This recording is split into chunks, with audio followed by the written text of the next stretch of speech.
Yau a gabana 'yan sanda suka ƙurewa wasu yara da suke ƙwacen waya sai da suka kamo su. Muna zaune a bakin titi kawai sai muka ga 'yan sanda sun biyo wasu a guje.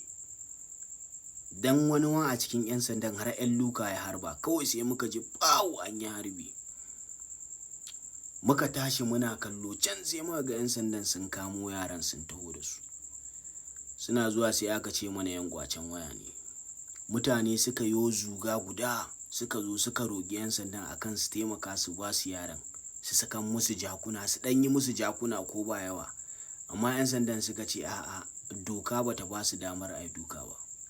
Da ƙyar 'yan sandan suka samu suka tafi da wa'annan ɓarayin, ko in ce muku 'yan ƙwacen wayan nan, saboda mutane sun ji cewar 'yan ƙwacen waya ne. Ma'ana kowa yana wuya akan 'yan ƙwacen waya.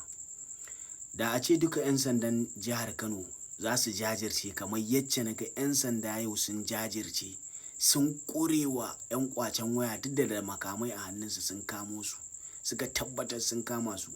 Da za a jajirce kamar haka, da ba mamaki ƙarshen ƙwacen waya a jihar Kano ya zo ƙarshe. Allah ya samu dace.